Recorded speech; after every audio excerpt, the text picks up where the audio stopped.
I begin in the name of God, most gracious, most merciful, Master of the day of judgment. All praise belongs to Him and all of us have to return to Him. Eid Mubarak to all of us and to all of you, and Happy Navratri to all of us and to all of you.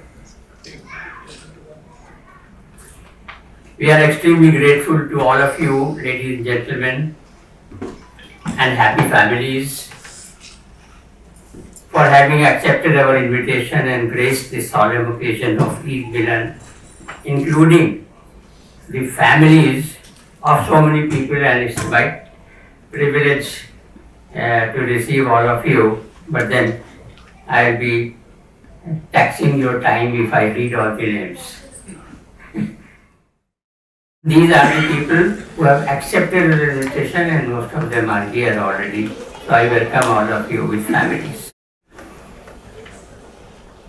Friends, negotiate and don't escalate. That's what said yesterday by the government of India to the people who are indulging into hostilities in the world. So, during recent weeks, in the wake of the ongoing international hostility, India's standing in the Committee of Nations has gone up, and the world is reaching out to us. For making this happen, let's give 3 cheers to our government. Friends, since before the creation of humanity, all the upcoming scriptures were kept safely together in a preserved tablet. That's what is said in the Holy Quran in 85.22.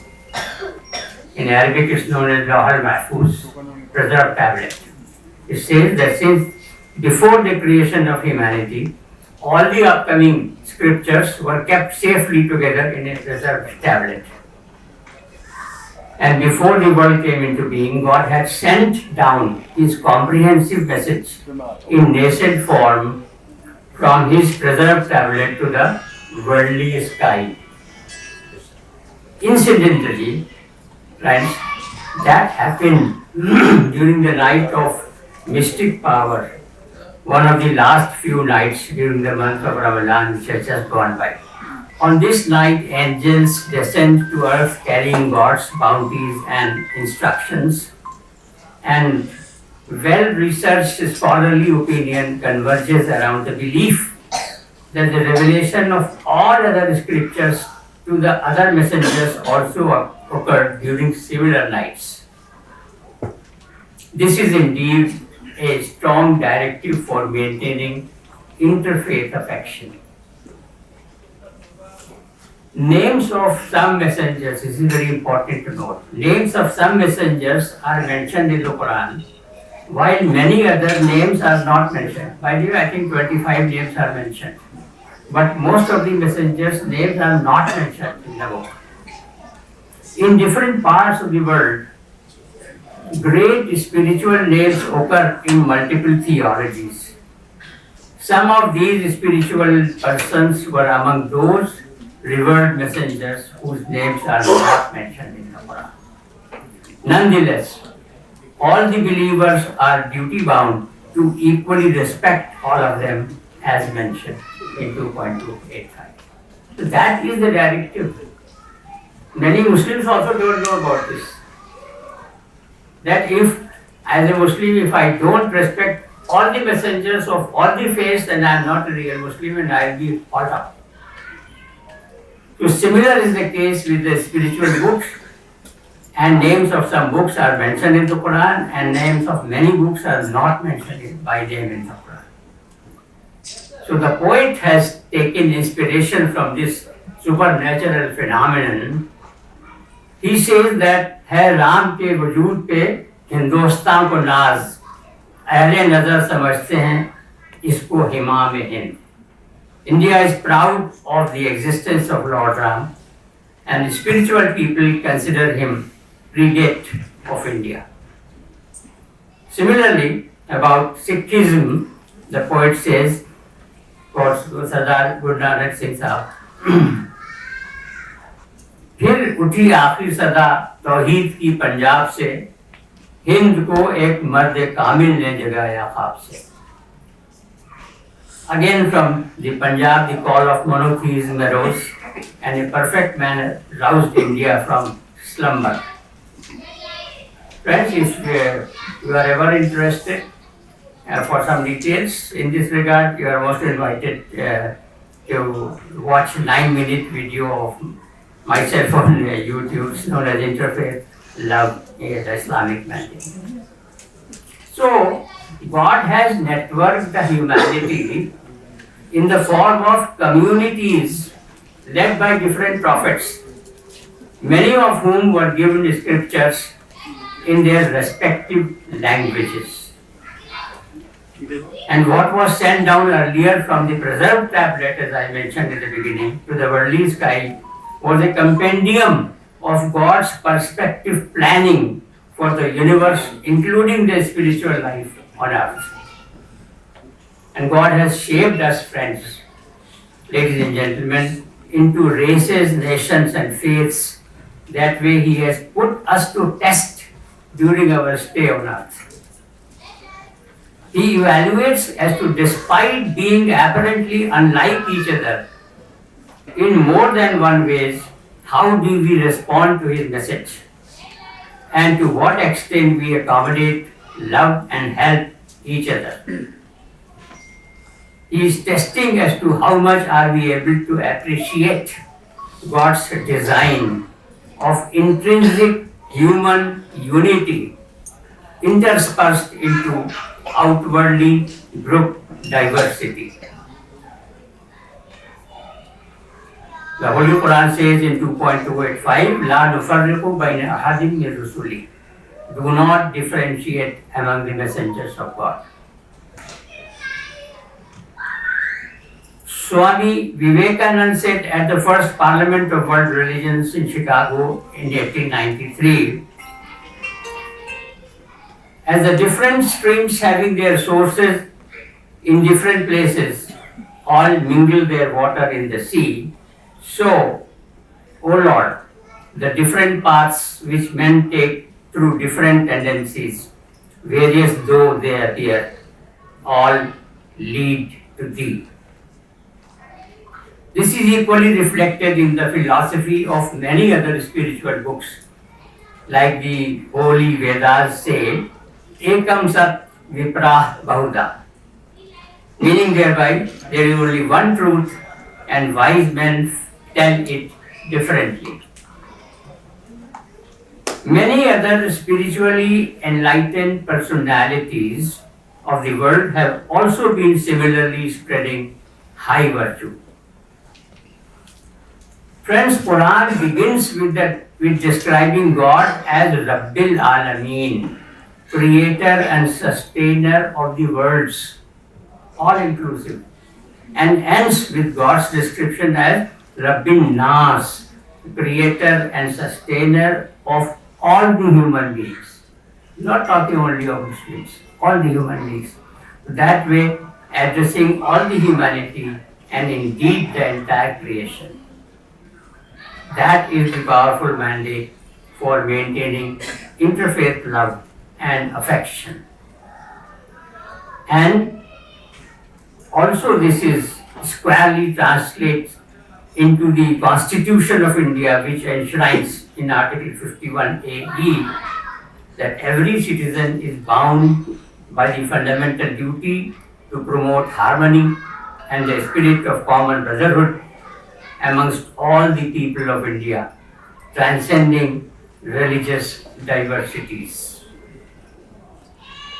The preamble to the UN Charter says, we, the peoples of the United Nations, determined to reaffirm faith in fundamental human rights and in the dignity and worth of the human person. That is the emphasis, dignity and worth of the human person.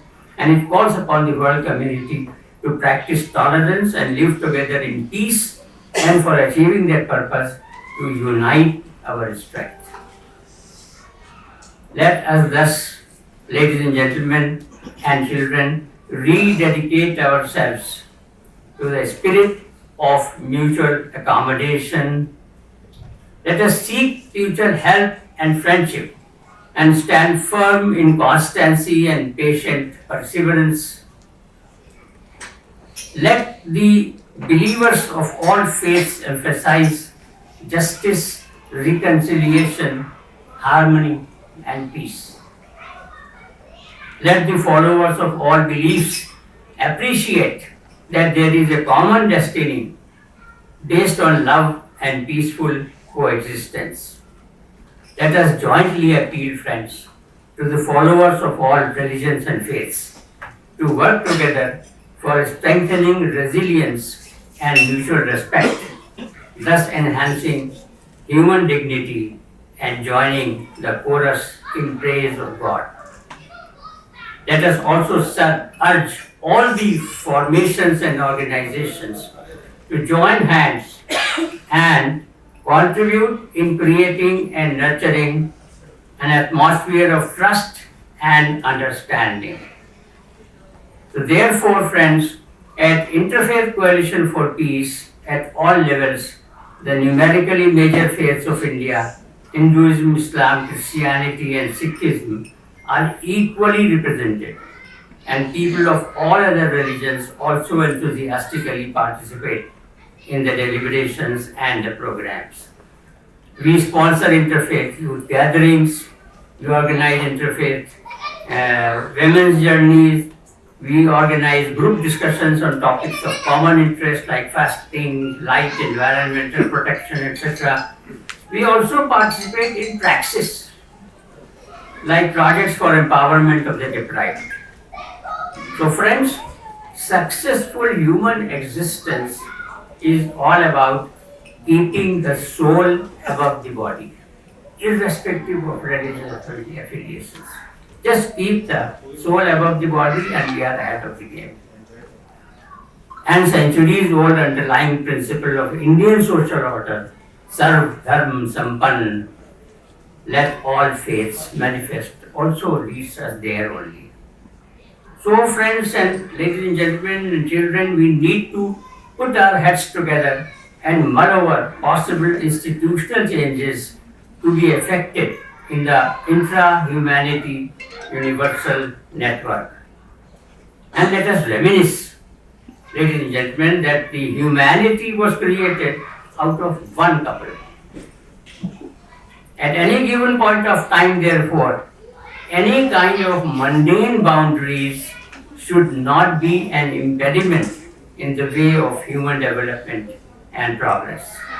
That way, the humanity would reaffirm its faith as enshrined in the preamble of the UN Charter, that is, in the dignity and worth of the human person. So, ladies and gentlemen, some of us, citizens of the world, would have to imagine ourselves sitting in the skies like Aristotle's philosopher king and selflessly think how best to guide the humanity, urging it to undergo the required metamorphosis in the field of interpersonal and intergroup human behavior so that upcoming generations get made of better human beings. And thus we would be able to fruitfully contribute towards fulfilling our first covenant by cherishing and nurturing the common thread permeating across the various prophetic communities as envisaged in the reserved tablet. Let us vie with one another in good deeds and let us resort to strategic collaboration. Let us learn to differentiate between seeing and perceiving. This universe begins appearing an altogether different affair if we start looking around using godly attributes within us.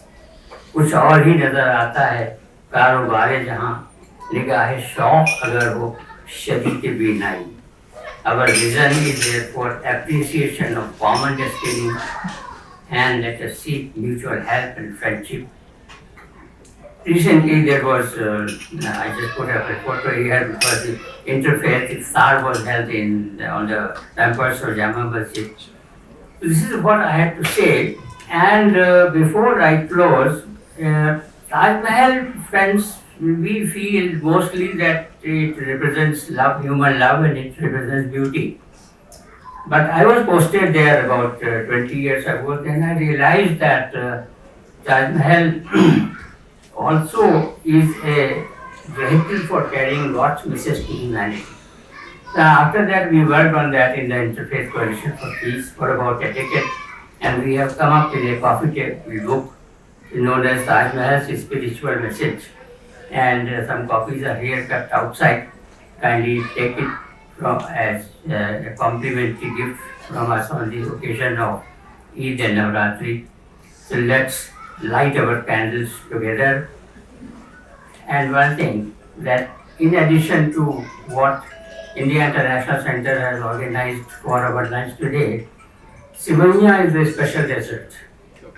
So I requested many of my friends, and Shakil Bhai, my friend philosopher and guide, and my colleague in Zakat Foundation of India, his wife Bhabi Sahaba, she said, okay, I'll make 10 kgs of Simania for this occasion. So please, Shakeel भाई थोड़ा सा अपने दिखा दें।